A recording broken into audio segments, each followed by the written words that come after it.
Sejam todos muito bem-vindos ao canal História Imaginário. Bom, pessoal, já começamos o ano, né? Feliz Ano Novo. E aí, não poderia ser diferente, até porque agora há pouquinho, né, estreou, lembrando, né? A magia da edição e o tempo que não para, implacável. Hoje não tinha, pelaquela obrigação do canal, não tinha como o vídeo ser de outra coisa, né? Stranger Things. Né? Então eu nem precisava fazer aquela introdução e tal, porque o canal, ele vem acompanhando esse que é um dos maiores fenômenos da história do streaming, né, pessoal? Então, a gente que está nessa geração agora do streaming que veio com força, veio para ficar, ela trouxe ali algumas obras, mas Stranger realmente, ele vem com uma coisa muito interessante. Olha que loucura isso. É coisa da minha cabeça, tá, pessoal? Agora, a Netflix, ela vem, a gente até contou essa história aqui já no canal, eu estou em live também, ela vem de uma questão de acabar, vamos chamar assim, ou quase acabar com as locadoras de vídeo convencional. E locadora de vídeo convencional tem muito negócio fincado ali, principalmente os pés nos anos 80. Oitentista, aqui o canal, como a gente sempre fala e tal. E já começa a coisa interessante daí. Porque todo mundo que viveu nos anos 80 e conviveu com algumas coisas dos anos 80, de bate-pronto já se aproximou da série, já se identificou com a série de uma forma assim, muito diferente, muito forte, muito enraizada. Raízes, né? E por falar em raiz, aquela coisa toda que o Beckman faz ali, né? Nada mais é do que também são a ramificação de tudo que ele quer ali, do poder dele e da junção ali daquele mundo que agora nós estamos entendendo que é uma outra coisa, né? O mundo invertido, todo mundo invertido. Então, sem mais delongas, vamos falar de tudo isso, mundo invertido, de Beckman e tudo mais. Stranger Things, roda a vinheta.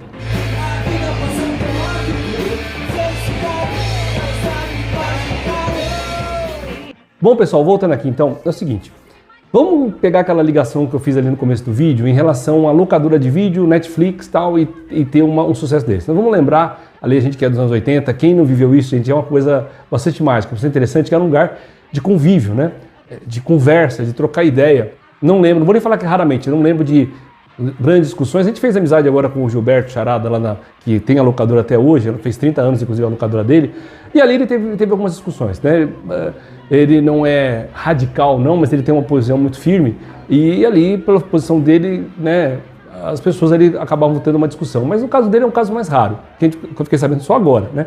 Na época que eu ia em várias locadoras, que era legal, porque aqui em Guarulhos tinha muitas locadoras, muito perto de casa, eu morava num lugar privilegiado em relação a isso. Eram pessoas adoráveis que tinham as locadoras. Um abração aí pro Coelho, que é meu amigo até hoje. E, enfim, com locadoras que gente que conhecia, sobre o que estava colocando ali, não era só, um comerciante, eu estou vendo que está na onda, eu vou na onda e faço. Então a gente tinha muito isso, né? E o convívio com as pessoas, os vizinhos, fazer amizade e tudo mais e tal, para falar sobre filmes, lançamentos. Acho que talvez assim, a briga que tinha às vezes era a questão do lançamento, quando vinha aquela coisa muito forte, porque nós estamos falando de tempos ainda que estreava uma coisa nos Estados Unidos, e a gente falava muito de Estados Unidos, né? Tinha, claro, o cinema em todo lugar do mundo, mas não é como hoje, né? Então vinha aquelas coisas, aqueles blockbusters, aquele negócio, e a gente corria ali, talvez ali daquela gana tal, mas não chegava a ser uma coisa de discussão. Então falando tudo isso, estou trazendo tantos minutos no vídeo para falar sobre isso, porque isso carrega muito o Stranger Things, mas muito, muito, muito.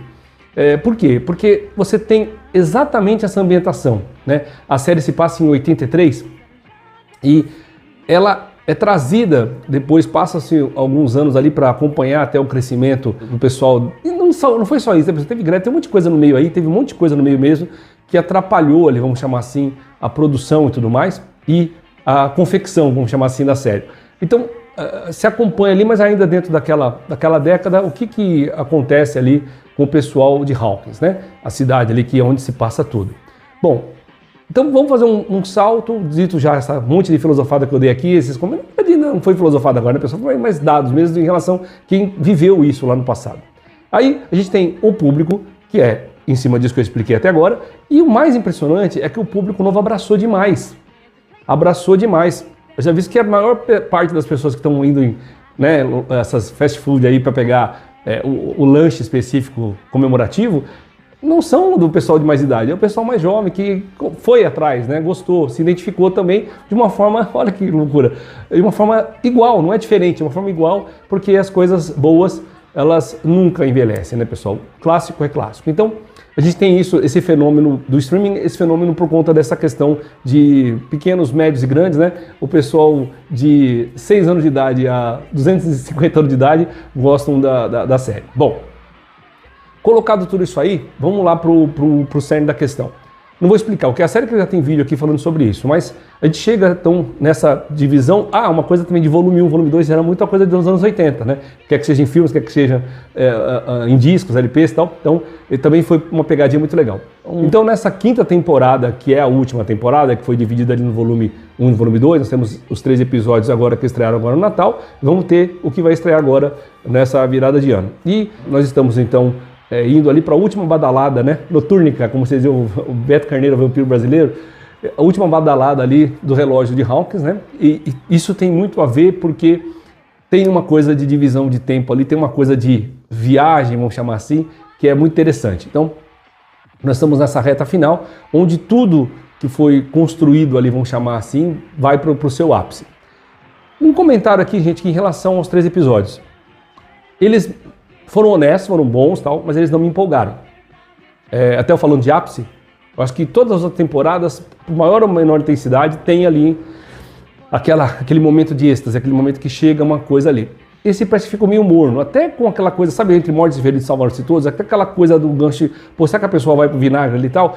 Até isso, sei lá, foi feito de um jeito que ficou meio que morno, meio que abrandado, assim, então eu me diverti no processo, né, com gente mais velha e gente mais nova, mas eu acho que faltou ali uma coisa mais anos 80 também, faltou isso nesses 3 episódios, na minha humilde opinião, e faltou uma coisa de entregar alguma coisa que talvez fosse assim mais impactante, né? Em conjunto a isso, quem brilha, brilha. A Winona Ryder, ela é a homenagem em si, né? Ela é a referência em si, não tem como você falar de uma coisa dos anos 80 se você esquecer dessa moça. Então, ela já está ali, já é agradável, né? A dublagem super agradável. Então, assim, a gente, como eu falo, é aquela obra que consegue agradar gregos e troianos. Por quê? Porque eu tenho a idade, né? Se fosse o caso, já para ter netos ou até bisnetos, e eu tenho essa questão de gostar muito pelas referências e reverências. E o pessoal mais novo, como ela é uma simpatia, não tem como não gostar dela. Eu acho difícil alguém hoje dos jovens falar, não gostei dela. Acho difícil, sabe? É um talento nato, é uma atriz fantástica, é uma menina carismática, bem conservada para a idade, vamos chamar assim. Então, acho que não tem muito o que falar dela e ela brilha, apesar de que nesse episódio agora, vamos colocar assim, se você ver os primeiros episódios da primeira temporada, a Winona tá mais ali, é isso que eu quero dizer, tá mais ali. Agora ela faz uma participação, não tô falando de minutagem, tá, gente? Tô falando de importância do negócio, ok? E essa última temporada é um final, na verdade, de uma guerra que começou lá em 83, uma guerra que tinha monstros e não tinha rostos. A gente tinha ali o Demogorgon, aquela monstruosidade que foi feita ali de várias pessoas e tal, mas a gente não tinha um rosto específico. E aí o rosto veio através do Vecna, que, como eu já falei, não vou prolongar aqui, é uma das origens de vilão, assim, uma origem, né? Uma história de origem das melhores que eu já vi até hoje, onde uma coisa realmente está ligada na outra. Não algumas besteiras, né? Que se fizeram por aí tentando adaptar, em que o vilão necessariamente tem que ser por conta do mocinho, mas ali encaixa, ali funciona demais e a história dele é muito rica, é muito ampla e a gente vai percebendo cada camada. E agora eu acho que o que tem de mérito nesses últimos episódios dessas últimas temporadas é que esse vilão bem construído, esse antagonista, ele é uma coisa que a gente quer realmente entender e combater. Então é uma coisa interessante que com certeza um dos méritos da série, é um dos méritos desses 3 episódios de agora que foram bem focados nisso. A gente tem que entender que por conta de vários percalços e por conta do crescimento natural das pessoas, né, o ciclo da vida, essa história se avança e ela tem ali colocado algumas coisas, o que aconteceu, quantas tentativas foram feitas para manter aquilo, para controlar aquilo, para entender aquilo, para retomar algumas pessoas que ficaram ali, né, em coma, enfim, para resolver algumas coisas. Isso eu também acho bem engendrado, eu entendi que foi bem engendrado. Eu acho que, se por um lado eu falo assim, poxa, não teve aquela coisa de um ápice assim, eu acho que o decorrer do negócio, com introdução de novos personagens tal, ou de personagens que foram trocados e tudo mais tal, funcionaram bem e a gente tem ali uma história que é honesta nesse sentido, que fala assim, pô, respeitou a inteligência do telespectador, respeitou a inteligência dos fãs. Eu acho que por isso aí também já é um outro mérito. Os criadores, ou os cabeças, os irmãos Duffer ali, eu acho que uma outra coisa também que eles pegaram legal foi colocar o Darabont e tal, colocar a direção também, que tem a ver com os anos 80, tem a ver com essa pegada de entendimento do negócio, e falar assim, nós estamos fazendo um negócio aqui que são homenagens também, pô, vamos em cima do negócio aqui legal, vamos trabalhar, sabe, com gosto. Isso você percebe em cada detalhe e em cada coisa, até porque todo mundo que assiste ao canal aqui sabe que eu gosto muito da personalidade, inclusive, da Millie Bobby Brown. Só que tem uma hora ali que ela ficou meio esquisita. Sinceramente, ela tem que... Mas aí eu acho que a culpa também não é dela, né? E nem, é o que ficou. Tipo assim, não condiz mais com aquela questão.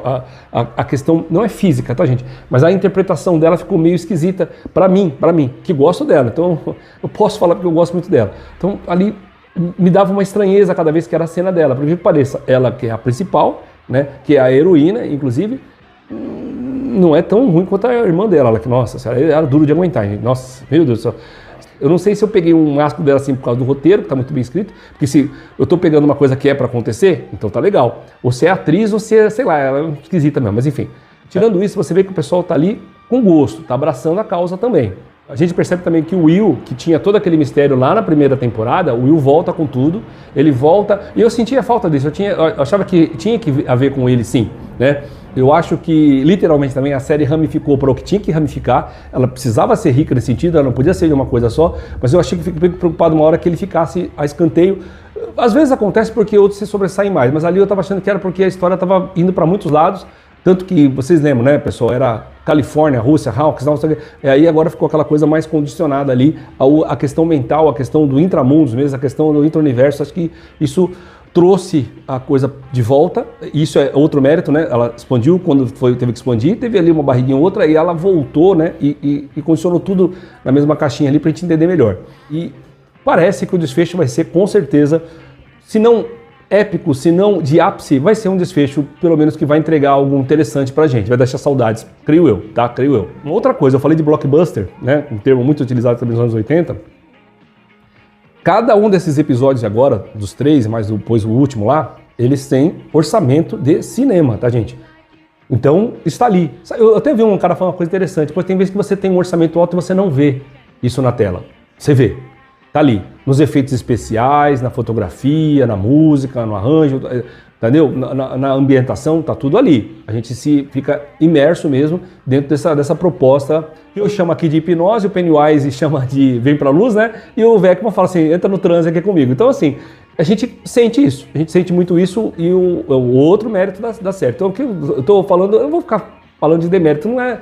É como eu falo com o meu irmãozão lá, o Edmundo Cinéfilos.